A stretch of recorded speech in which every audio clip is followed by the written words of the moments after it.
29 मार्च 1867 America की राजधानी Washington DC में उस रात काफी ठंड थी। अमेरिका में मौजूद रूस के राजदूत वेरन एडवर्ड डे स्टोइकल के लिए वो रात बेचैनी से भरी हुई थी। उन्हें इंतजार था रूसी जार यानी रूस के राजा अलेक्जेंडर द्वितीय के एक मैसेज का। इसी इंतजार में स्टोइकल ने जल्दी से खाना निपटाया। जैसे ही वो खाने की मेज से उठे, उन्हें जार का मैसेज मिला, जिसे पाते ही स्टोइकल फौरन अमेरिकी विदेश मंत्री के घर की ओर रवाना हो गए। उस वक्त अमेरिकी विदेश मंत्री विलियम हेनरी स्टुअर्ट अपने परिवार के साथ ताश खेल रहे थे। उनके दरवाजे पर दस्तक होती है। स्टुअर्ट को बताया जाता है कि रूसी राजदूत स्टोइकल उनसे मिलने आए हैं। स्टुअर्ट जैसे ही अपने कमरे से बाहर निकलते हैं तो स्टोइकल उन्हें खुशखबरी देते हैं। कहते हैं कि रूस के जार ने डील को मंजूरी दे दी है। कौन सी डील? इतिहास की सबसे बड़ी लैंड डील। स्टोइकल बताते हैं कि जार अलेक्जेंडर द्वितीय ने 2 सेंट प्रति एकड़ पर सहमति दी है। सिर्फ 2 सेंट। आज के दाम से तुलना की जाए तो 1 रुपए से भी कम, सिर्फ 5 पैसे प्रति एकड़। अगली सुबह 30 मार्च 1868 को रूस 15,18,800 वर्ग किलोमीटर की जमीन अमेरिका को बेच देता है और इस डील के लिए कुल कीमत चुकाई जाती है सिर्फ $72 लाख। रुपए में बात की जाए तो 63 करोड़ रुपए। वो जमीन जिसे हम अलास्का के नाम से जानते हैं, वही अलास्का जहां 15 अगस्त को अमेरिकी राष्ट्रपति डोनाल्ड ट्रंप रूसी राष्ट्रपति व्लादिमीर पुतिन से मुलाकात करने वाले हैं।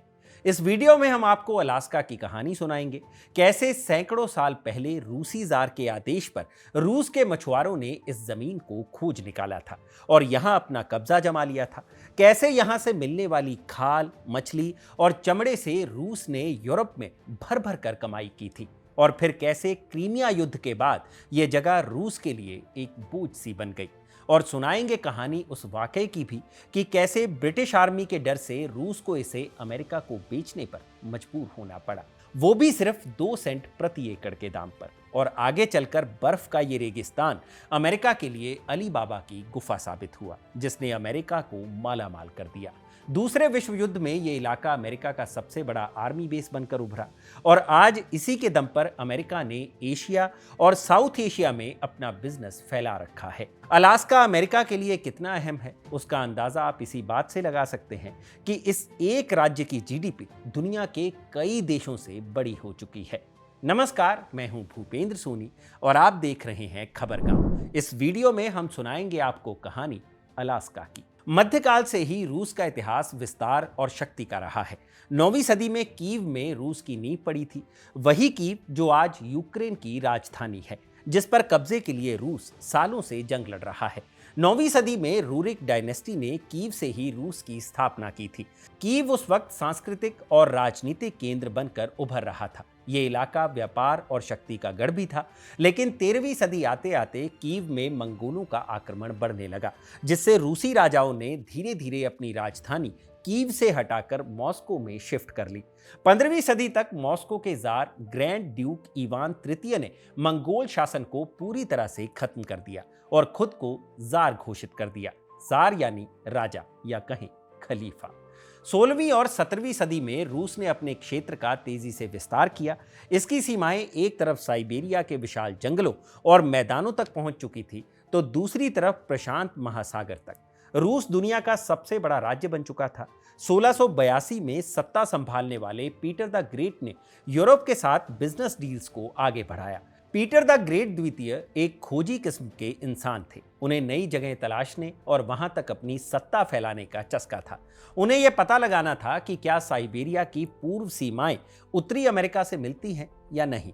इसी जिज्ञासा में पीटर द ग्रेट द्वितीय ने 1741 में डेनिश नाविक बिट्स बेरिंग को साइबेरिया की सीमाएं तलाशने के लिए रवाना कर दिया।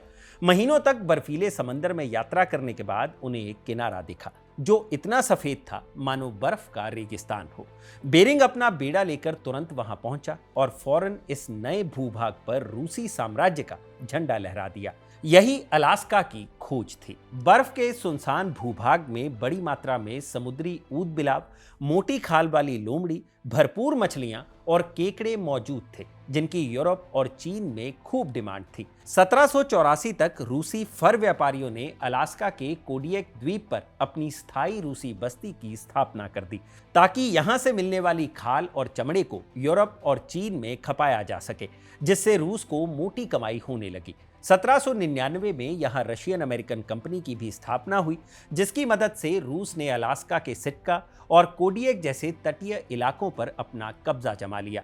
अब सवाल ये उठता है कि आखिर वो कौन सी परिस्थितियां थी जिसके चलते रूस को ये इलाका अमेरिका को बेचना पड़ा। इसके लिए हमें इतिहास के कुछ और पन्ने टटोलने होंगे। अलास्का रूसी साम्राज्य के लिए प्रशांत महासागर में एक अहम जगह थी।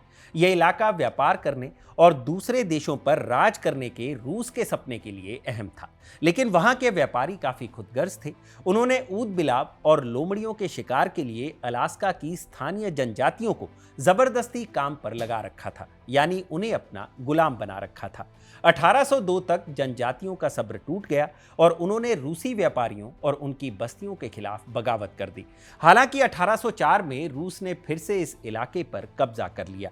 इस बीच रूस के लिए एक और संकट खड़ा हो गया। दरअसल अलास्का से जुड़े कनाडा में ब्रिटिशर्स का कब्जा था। रूस को डर था कि ब्रिटेन, जो प्रशांत महासागर में एक ताकतवर नौसेना रखता था, वो अलास्का पर कब्जा कर सकता है। जबकि रूस की पहुंच अलास्का तक इतनी आसान नहीं थी। उसे जहाजों के जरिए केप हॉर्न के रास्ते या बर्फीले बेरिंग स्ट्रेट के जरिए अलास्का तक पहुंचना पड़ता था।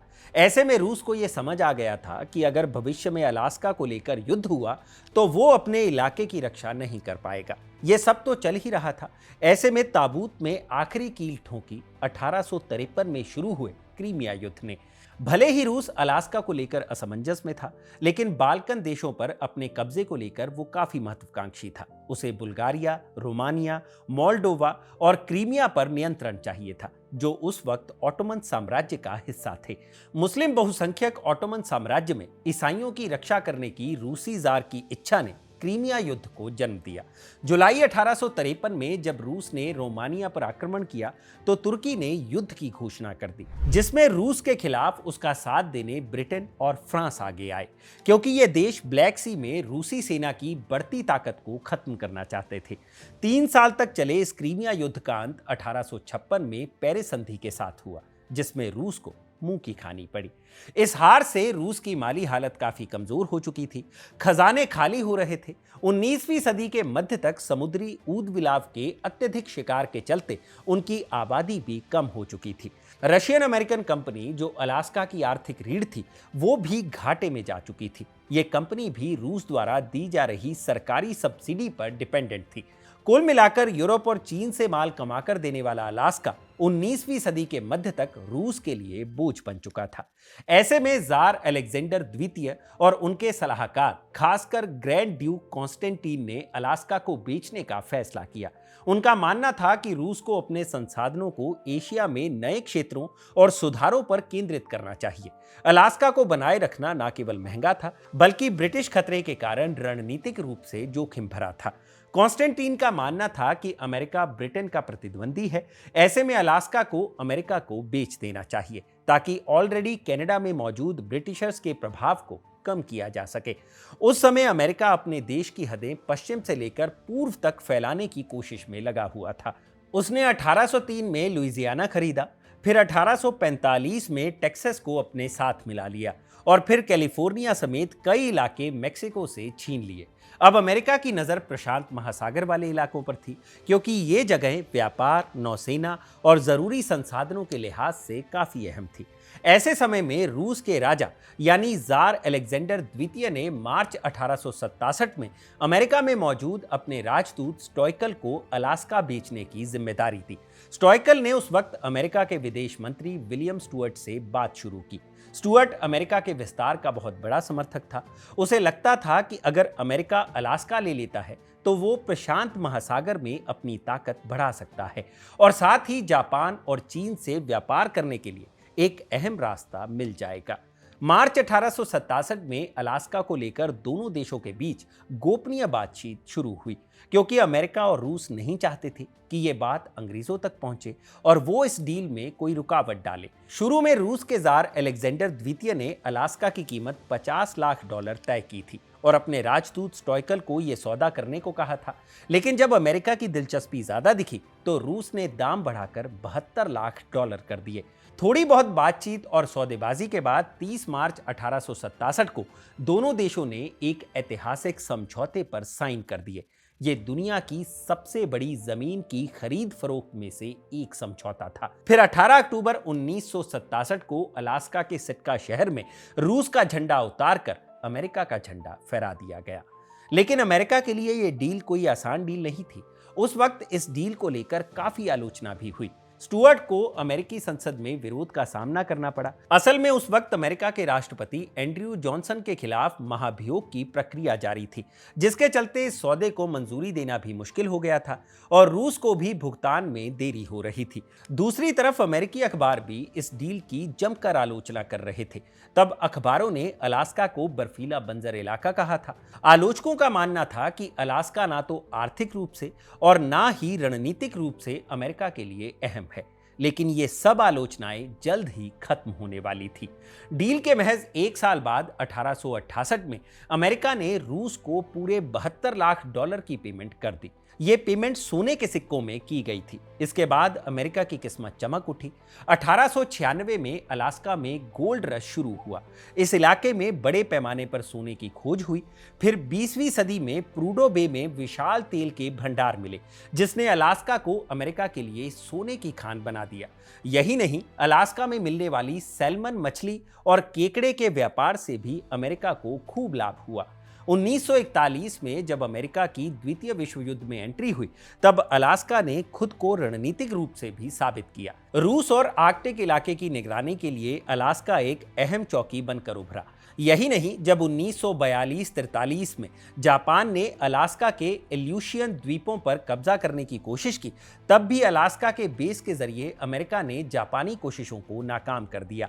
इस इलाके की अहमियत को समझते हुए आखिरकार 3 जनवरी 1959 को अमेरिका ने अलास्का को अपने 49वें स्टेट के तौर पर शामिल कर लिया। अलास्का की खरीद को कभी अमेरिकी अखबारों ने सीवर्ड की मूर्खता कहा था, लेकिन ये अमेरिकी इतिहास की सबसे दूरदर्शी डील बनकर उभरी। अपने खाली खजाने को भरने के लिए रूस ने $72 लाख में इसे बोझ समझकर बेच तो दिया था। भले ही उस $72 लाख ने उस वक्त गिरते हुए रूस को संभाल लिया, लेकिन फ्यूचर में यहां मिले सोने और तेल के भंडार जरूर उसे ये एहसास दिलाते होंगे कि कैसे जार की जल्दबाजी के चलते रशिया ने एक अहम इलाका खो दिया। 15 अगस्त 2025 को अमेरिकी राष्ट्रपति डोनाल्ड ट्रंप यहां रूसी राष्ट्रपति व्लादिमीर पुतिन से मिलने वाले हैं।